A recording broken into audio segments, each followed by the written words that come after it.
People are just kind of sick of seeing the same recommendations over and over. I don't want the books that everyone's reading. I don't want the books that everyone's recommending. I want something weird that sets the vibe for my reading experience. I don't normally condone crimes on the channel. Love them so much. Read what they're reading. Hi, I'm Sam.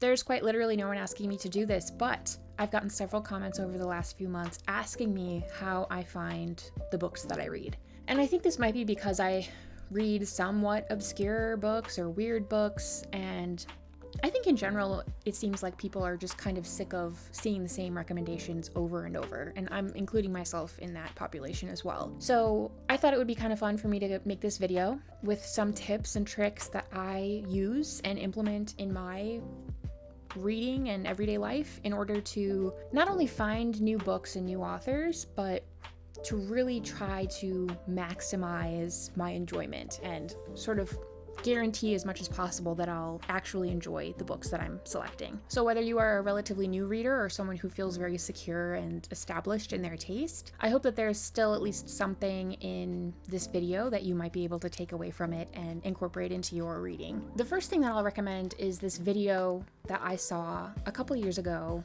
where it was describing the 4 types of readers. I don't remember the video creator's name, but I will put it here and I'll link it down below as well. And they were postulating that there are 4 types of readers. There are ones who like language-driven books, ones that like plot-driven books, setting-driven books, and character-driven books. So I think this was a very informative video because back then I didn't really have an idea of what kind of reader I was. I think I'm a pretty broad reader. I would say that I don't necessarily need plot, but plot can be fun. I typically enjoy more character-driven stories, but I'm also kind of fine with books where nothing happens, no plot, just vibes, not even really a lot of characterization, but if the language and the prose is beautiful enough, it can keep my attention. Maybe watch that video and try to really think about previous books that you've read and really enjoyed, and kind of try to categorize in which of those 4 camps those books fall. Sort of building on that, my second tip is to figure out what themes and topics you enjoy. Let's say you really enjoy a wide range of books. You like fantasy books, you like romance, you like horror, thriller. Try to figure out what it is about your favorite books that they have in common. Do they all explore a similar theme? Do they all have similar tropes? I, for example, really love books that explore the human condition. That's a very broad topic that many books and series have explored and will continue to explore. So I think figuring out those kinds of things about yourself will really help you in choosing future books as well. Tip number 3 is just going to indie bookstores. A lot of indie bookstores have a very curated selection, especially of fiction. That's mainly what I read. And a lot of the obscure titles are ones that I just kind of stumble upon at an indie bookstore. I kind of leaf through it and decide to pick it up, and then I end up loving it. So if you can find an indie bookstore that has a more curated selection, there are actually booksellers who are really putting thought into which books are being put on the shelves. You know, those people are dealing with books all day, every day, so they are going to be so knowledgeable and know a lot more about these obscure hidden gems that not everyone is talking about. When I am in an indie bookstore and I am considering purchasing a book, one thing that is a really good tell of if I'll like a book or not is looking at the epigraph. So this is sort of tip number 4, a little bit, is epigraphs, which this might be a section of the book that you never read and you just skip over, but I find that it can be really informative. It's setting the tone for what the book is going to be like the vibe. And I find that if I'm struggling to even read the epigraph, it might not be the best book for me. If I'm vibing with the epigraph, I'll read the first page.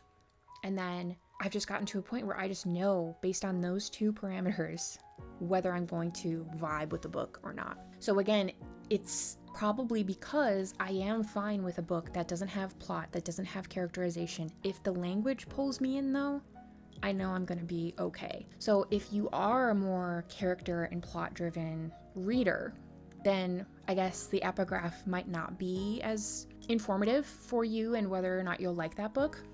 But sort of another aspect of epigraphs is then go back to books that you have loved and see if those books have epigraphs.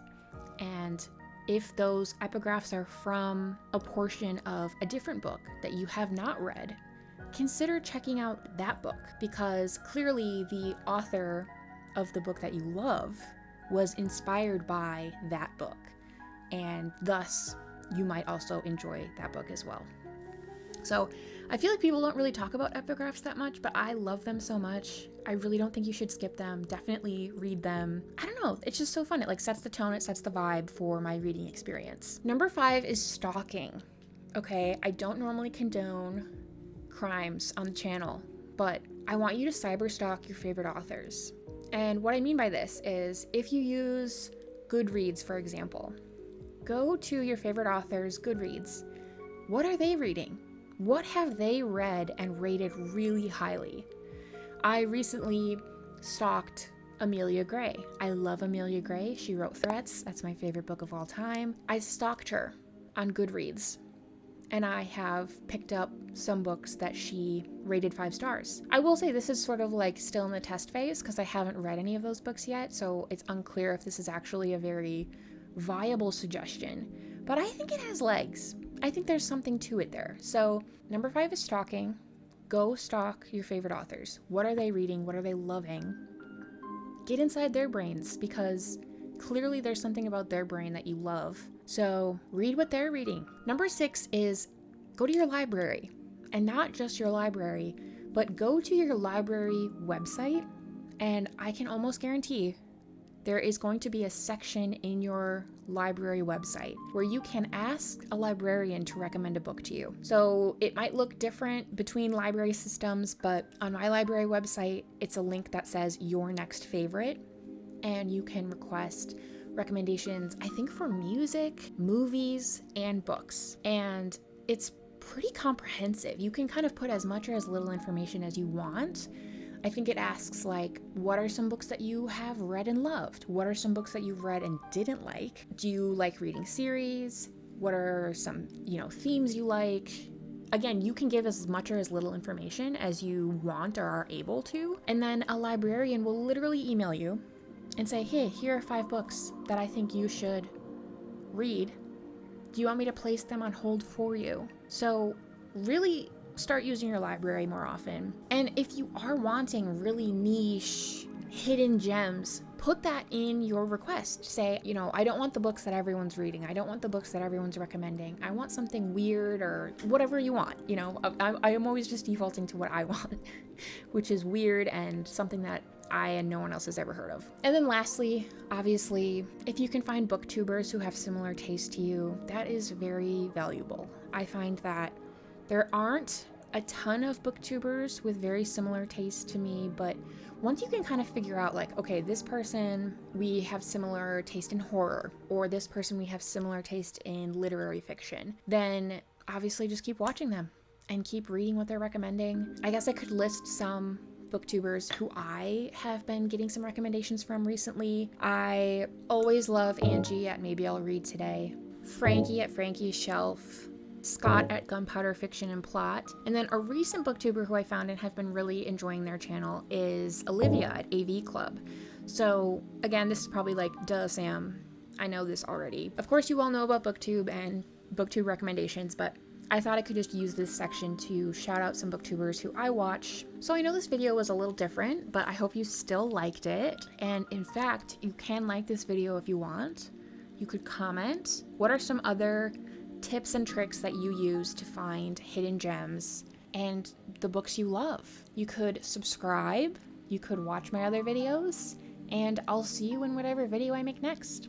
Love you guys so much. Bye.